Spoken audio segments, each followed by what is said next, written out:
Hi guys, what's up? My name is Sean Wayne and today pag-usapan nga natin itong article na nakita natin sa Politico at saka, well actually, the other one is the Manila Times. Ayan. Anyway guys, share ko lang 'no. Alam niyo ba, one of the things na napakaimportante kung kayo ay estudyante, it doesn't matter kung anong pinag-aaralan niyo, is to create a routine, okay? Well actually kahit di naman kayo estudyante, even if you're a working class, most especially kung ikaw ay businessman, businesswoman na may pamilya, it's very, very important that you create a routine. Ako personally, one of the routines that I have in a day, like say for example, first thing na ginagawa ko sa umaga bago ako paggising ko, well definitely nagpe-pray ako. That's first. Second, iinom ako ng tubig. And then aayusin ko yung tinulugan ko. And then lilinisin ko yung magwawalis ako ng bahay. And then after that, once na umupo ako dito, ibig sabihin ako prepare ng aking kakainin. And normally kumakain ako like 12. Yun yung aking breakfast, 'no? Coffee with paano ba? Do I drink coffee every day? Actually, matatawa kayo, I started drinking coffee when I was 21. All throughout ng buhay ko before that, puro gatas lang ako. And normally, I still drink, milk. And then once umupo ako rito, the first thing na ginagawa ko even before ako mag-watch ng mga news, nagbabasa muna ako. Which is ito na ngayon. Gawain ko 'to for the last 2 decades. Once na nag-open ako ng computer, madalas kong ginagawa, no, 90% of the time is nagbabasa ako ng mga articles. News, hindi po ako mahilig magbasa ng mga novel, pero mahilig ako magbasa ng mga articles, news, especially sa tech. No? Naging habit ko na yan. Anyway, so, isa nga sa nabasa natin today is about the Magna Carta for Filipino seafarers. Since for the last couple of days, we've been watching Senate sessions, interpellations, and kung ano-ano pa sa Senate. No? So, isa sa pinaka nakakatawang sabihin na lang natin, pagdi-disseminate na information ng mga mainstream media, is hindi nila hina-highlight yung nangyayari sa mga Senate interpellations. However, kung meron man something sa mga Senate sessions or sa mga interpellations, ini-interview nila ang mga gaya ni Raffy Tulfo. Okay? So, nakita naman natin ano yung mga nangyari sa interpellation regarding dito sa Magna Carta for Filipino Seafarers. Si Raffy Tulfo, isa po siya sa mga authors, pero siya ang principal sponsor. Ngayon, tatanungin niyo, ano ba difference ng dalawa? No? Ayon nga sa isang post galing kay Bam Aquino, no, gagamitin natin ang kanyang galing. Yung author daw, kumbaga sa kusina, siya yung nagsusulat ng recipe. Samantalang ang principal sponsor, siya yung tagaluto. Okay? Siya namumuno ng hearing na ang nagtatrabaho at nagko-consolidate. So basically, through him, siya ang nagbabago. But that doesn't mean siya ang nagsusulat. Gaya ng ginagawa nga ni Raffy Tulfo sa interpellation dito. So kung ano yung gustong i-amend ng kapwa niya senador, yun yung ginagawa niya. Okay? Pero, dito sa mga articles na to, hindi hinighlight yung trabaho ng mga senador na nag-amend ng Magna Carta na yan, gaya ni Senator Pia Cayetano. Kung papanoorin niyo yung interpellation, almost all throughout, napakaraming amendments na ginawa niya. She was not just talking as a legislator but as a lawyer. So mini-mirror niya kung ano nga ba o paano nga ba i-interpretin yung batas na yan ng mga gagamit niyan. Sino ba ang number 1 na gagamit niyan? Kung magkaroon ng violation diyan sa batas na yan, sino ang magi-interpret ng mga batas na yan? Hindi ba ang mga abogado, mga judge, mga justices? Tama? So she was speaking in a language of how a lawyer can possibly interpret the law itself. Okay? Which is, by the way, hindi man lang hinighlight ng mga articles na to. Gaya niyan.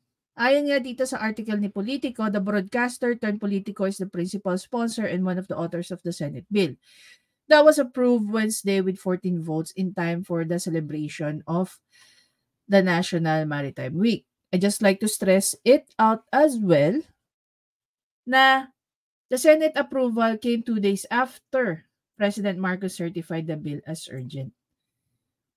Ulitin ko, the Magna Carta, no, for the seafarers was introduced by a number of senators, one of which is si Senator Bong Revilla Jr. since 18th Congress pa. And definitely, even sa House of Representatives, may version sila dyan. Kaya nga sila magkakaroon ng BICAM. So, dito sa ginagawa, no, ng Senate ngayon, maaari or rather meron pang pagbabago yan. So, dito, bilang si Raffy Tulfo ang principal sponsor, just for the record, hindi lang po siya ang gumawa ng batas na yan. Hindi po siya ang nag-shape ng batas na yan. Maraming tao ang naging parte ng paggawa ng batas na yan. At maliban doon, hindi man lang ni-recognize yung efforts na ginawa rito ni Senator Pia Cayetano. Diba? So parang lumalabas si Raffy Tulfo ang nagpaganda nung bill na yan, which is hindi. We know that eh. Alam mo yung worst part dyan? Nagpakita pa siya ng attitude niya. One of which is ito. Hindi ito pareho ng kahapon pero ipapakita ko rin yan. In this particular provision on page 46 for TESDA, it says, shall in consultation with CHED and Marina develop, establish, and implement non-degree courses and programs on maritime education and other quality technical education and training programs for seafarers who may want to learn new skills or enhance their existing skills. It only means, Mr. President, TESDA is in charge of training regulations, of developing programs that will enable to help Marina to be able to implement, Mr. President, what was transferred to them, Mr. President, because the expertise remains with TESDA. So I don't see any problem having this, Mr. President, in this particular measure. Thank you. I hope I was able to clear a bit, but your task is not yet over. So you have clarified, Mr. President, the Majority Floor Leader has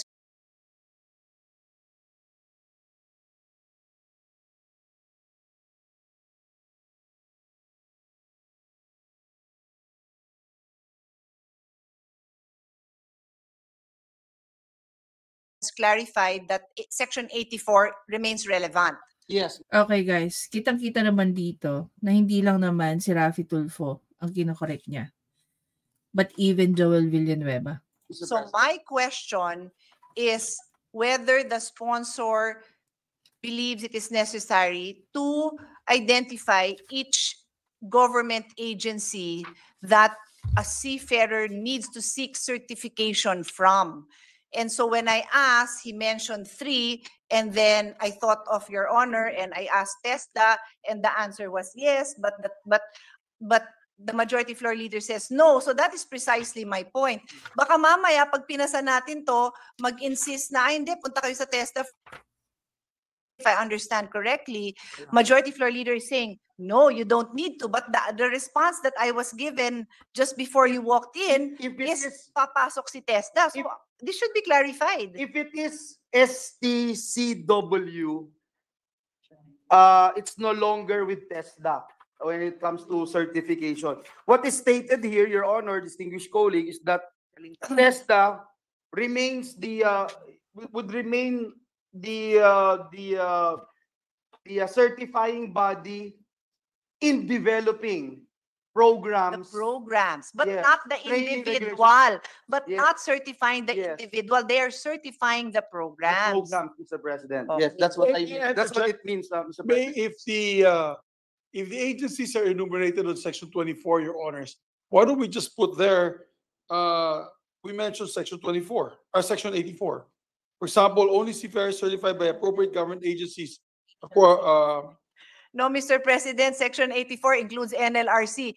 Parang it's a basic enumeration of various government agencies. It is not limited to the certification. My only concern, and I will repeat, I leave it to the sponsor. I just don't want that when it leaves the halls of Congress, later on, for example, our expert in TESDA will say, hindi niya job mag-certify, ba't kayo nagpapa-certify dyan? So that's why the intention of the legislative body should be very clear, and that must come from the sponsor. Papalag dyan si Raffy Tulfo. Pakinggan nyo.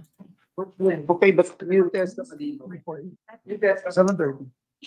Mr. President, Your Yes, Honor, Your Honor. tapos na po yung period of interpellation natin, period of amendments na ito. Sana ang request ko lang po, sabihin lang niya sa akin kung ano yung amendments niya, and I will say whether I accept or not. And if I do not accept it, and I will explain. Ang nangyari po kasi, pina-explain niya muna ako, na bumabalik tayo sa interpellation, and then after ma-explain ko, pwede niyang i-amend at pwede niyang hindi. Napapahaba lang po tayo. Bakit hindi na lang po niya, Mr. President, Your Honor, sabihin na lang kung anong gusto niyang amendment, anong linya yon, and then I'll say accept or not. If I don't accept, and I'll tell the good senator from Taguig why I'm not accepting. Para mapabilis lang po tayo. Kaysa Very stupid, diba? Very, very stupid. It's not him, no? Hindi siya yung magsasabi whether or not acceptable or hindi yung batas. This is the problem, guys, no? Doon sa mga bumoto kay Raffy Tulfo, nakikita niyo na yung magiging potential problem. Hindi lang siya confusion, but chaos ang magiging result niyan. Tapos, yung mainstream media, yung mga articles na sumusulat dyan, pinapalabas nyo na job well done si Raffy Tulfo. When in fact, it was Senator Pia Cayetano who shaped itong Magna Carta na to. Diba? Siguro guys, ngayon, no, mas dapat natin ma-appreciate na napaka-importante para sa isang lawmaker ang hindi lang may background sa batas. Okay? Yung meron talagang good understanding. Lalong-lalo na kung kapwa nila mga abogado ang gagamit ng mga to. Kasi at the end of the day, sabi nga ng mga professors, no, tinuturo ng mga professors sa law school, ang mga abogado daw, ang mga judges daw, ang mga justices daw, tinitignan nila yung spirit of the law. Yung pinaka-objective ng framer ng batas. Ngayon, kung gaya ni Raffy Tulfo ang gumagawa ng mga batas, imagine niyo how defective the law. Diba? Kung pababayaan natin ang mga batas na yan sa mga gaya ni Raffy Tulfo, kawawa ang mga tao sa judiciary. Hindi lang po mga abogado ang affected dyan, but even the paralegals, even the legal secretaries, even the law students. Pinag-aaralan po namin lahat ng batas at hanggat maaari, dinadaanan namin lahat yan. Imagine niyo kung gaano karami ang mga batas. Tapos may papasok na mga batas na ginagawa ng gaya ng inaano ni Raffy Tulfo. accept or not, and if I do not accept it, and I will explain. Ang nangyari po kasi, pina-explain niya muna ako, na bumabalik tayo sa interpellation, and then after ma-explain ko, pwede niyang i-amend at pwede niyang hindi. Napapahaba lang po tayo. Bakit hindi na lang po niya, Mr. President, Your Honor, sabihin na lang kung anong gusto niyang amendment, anong linya yon, and then I'll say accept or not. If I don't accept, and I'll tell the good senator from Taguig why I'm not accepting. Para mapabilis lang po tayo. Kaysa naman po, kailangan pa muna ako magpaliwanag, babasahin niya, kailangan ko pa Pasalamat ka nga eh. Binibigyan ka ng opportunity to explain yourself. Bakit yun yung nilagay ninyo, di ba? Siguro yun sa iba yan, hindi ka nila bibigyan ng opportunity to explain. Lalong-lalo na sa'yo, Raffy Tulfo, na hindi ka naniniwala sa due process. Whatever it is that Senator Pia Cayetano is asking you, it's part of the process. Diba? magpaliwanag and then hindi siya satisfied sa paliwanag ko, then magkakaroon ng debate.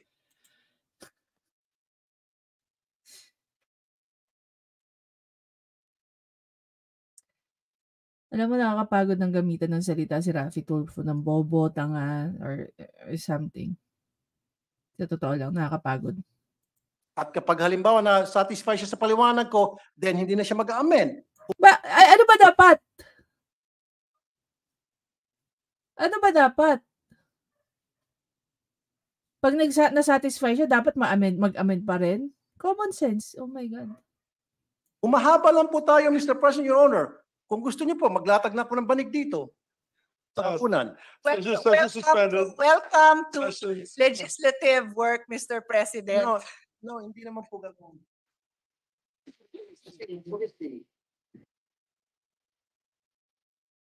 Yeah, this is not the first.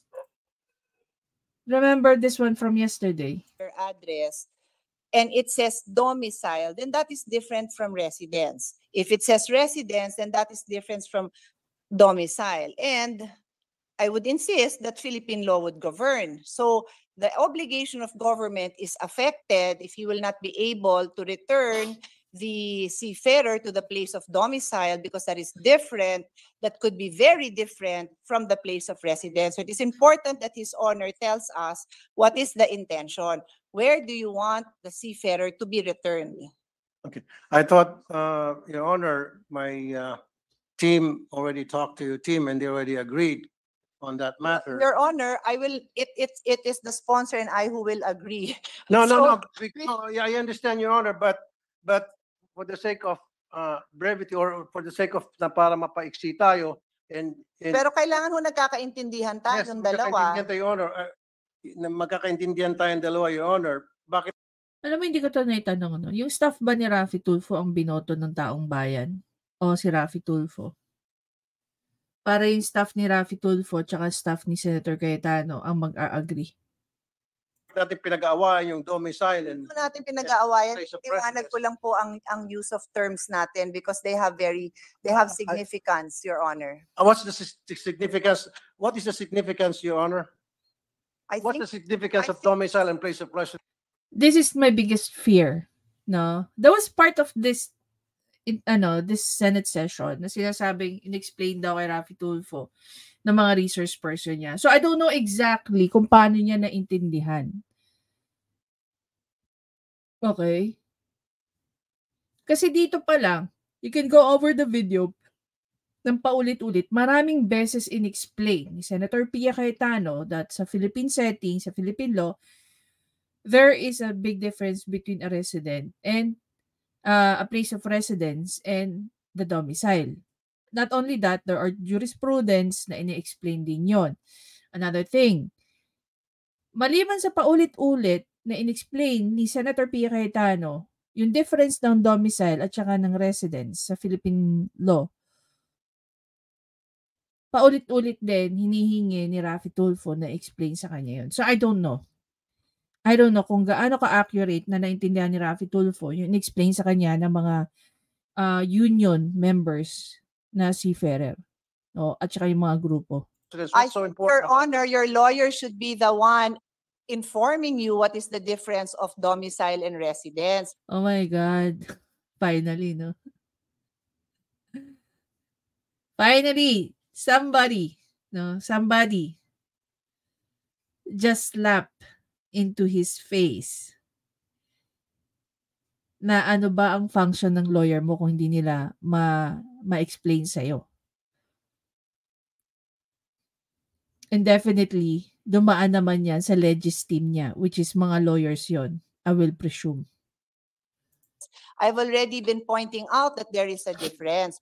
If your team cannot But Your Honor, like I said, under the MLC convention provision, Kamot. domicile refers to the home address. Ipinagsisiksikan niya yan. Pinagsisiksikan niya yan. And in the SEC, it's the same when the seafarer filled out his SEC form, place of domicile there refers to his address. In the MLC and in the SEC, domicile means home address. Your Honor, I am simply informing the sponsor Dito pa lang, no, ilang beses nang inexplain si Senator Pia yung difference ng dalawa.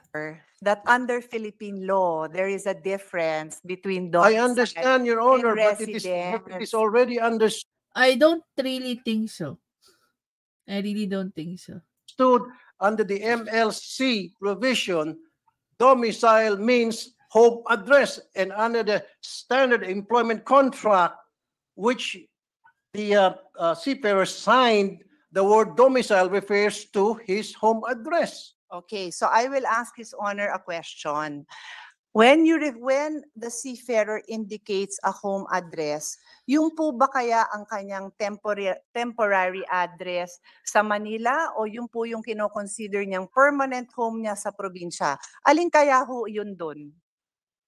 Yung point of hire is Manila. When you say domicile, yun po yung permanent address niya, Your Honor. As declared doon sa kanyang SEC. Kasi po doon sa SEC, idideklara mo yung iyong home address. At anong nakalagay doon? Domicile. Wala naman nakalagay doon home address. Nakalagay doon domicile. Your Honor, I am just putting on record that there are legal differences. Huwag po kayo magagalit. No, Kasi I'm not mad. may legal I'm not differences mad, Your Honor. yun. But- Ayoko kung malito ang gobyerno at ang ating Well, yung pong mga gobyerno po hindi seafarers. malilito. I'm sure.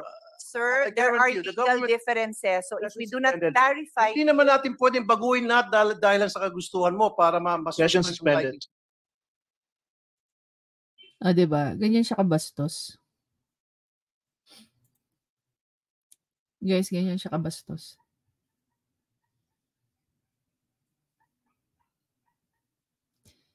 Yan yung binoto ng Tulfo Fanatics. Siguro the best example para totally maintindihan niyo yung pino-point out dito. Kung ikaw ba nagkasakit, pupunta ka sa isang albularyo. May cancer ka. Let's say, may cancer ka, pumunta ka sa albularyo. Kung ano pinagagawa sa'yo.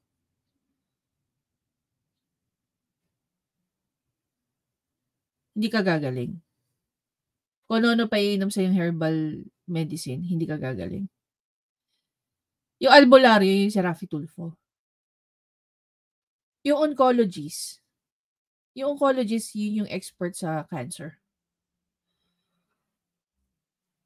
Ang gagawin ka agad ng oncologist, magre-require sa'yo na magparan ka ng mga lab tests, 'di ba? Biopsy, if kailangan, at kung ano-ano pa. Para mas lalo ma-determine ng maayos kung ano ba yung klase ng cancer na meron ka. At pag na-identify na yon, syempre, doon ka lang bibigyan ng tamang mga gamot mo. If need be, maybe kailangan mo ng surgery. If need be, kailangan mo ng mga therapies. Like chemo, radiation, and so on and so forth. To make you better. Do you expect yung galing ng isang oncologist is kasing galing din ng isang albularyo who knows nothing about cancer? In general, scientific approach. Ang mga albularyo, paiinumin ka lang ng mga herbal yan. At kung ano-ano pa. Kaya nga tawag sa kanila, quack doctor. It's the same logic. Imagine niyo may mga abogadong nakapalibot na kay Raffy Tulfo. And yet ganito pang klase ang result. No? Palagay na nga sana tayo Sa totoo lang, palagay na sana tayo. Kasi kahit papaano, kahit pulpul siyang senador, may mga abogado nakapalibot sa kanya. Maliban na sa may attitude si Raffy Tulfo, wala pa siyang alam sa tinatrabaho niya. At nagmamagaling pa siya. Imagine niyo na itong Senate session na to, pinagkakagastusan din to guys ng ng taong bayan. Gagawa sila ng batas kung hindi pa manghihimasok yung mga abogado, yung mga senador na may background sa abogasya. Did you really expect na mag-yield sila ng maayos at magandang mga batas? Proud ka sabihin na ako yung principal sponsor niyan. Pero kung hindi dahil kay Pia Cayetano, basura yung Magna Carta na yan. Diba? Iniisip ko rin kung bakit siya naging principal sponsor dahil siya ang committee chair ng migrant worker. Doon po sa mga migrant worker na bumoto kay Raffy Tulfo, kawawa po kayo. Bakit? Dahil yung binoto nyo, gumagawa ng mga basurang batas. Or should I say, ibabasurang batas kung hindi manghihimasok o hindi tutulong yung mga kapwa niya senador na maalam sa paggawa ng batas. Diba? Just watch the entire video ng interpellation na yan. Mas mainam pa nga naging sponsor na, principal sponsor na lang si Senator Pia Cayetano dyan. Hindi sana humaba yung pag-uusap niyo dyan. Di sana walang mahabang interpellation. Diba? Tsaka hindi yan nagtatapos dyan. Papasok pa yung version ng Congress dyan, ay ng House of Representatives. Magkakaroon pa ng BICAM dyan. Kung puro gawa lang ni Raffy Tulfo ang isasalang sa BICAM, definitely i-scratch yung version na yan ng Senate. Pero dahil nandyan nga sila Senator P. Cayetano, andyan sila Senator Coco Pimentel at ng iba pang mga gaya niyan, kinorek siya ni Joel Villanueva. O di na itama na wala na sa test na yung agency. Nasa Marina na. Diba? Kawawa yung mga taong gagamit ng batas na yan. Yung akala mo, it will make things easier for members of legal profession as well as the seafarers. Hindi pala. Baka ang end up niyan, hindi lang ma-amend but ma-repeal. Eh di sayang lang yung naging trabaho ng ibang senador dyan. Kung lahat yan, pinabayaan lang kay Raffy Tulfo. Diba?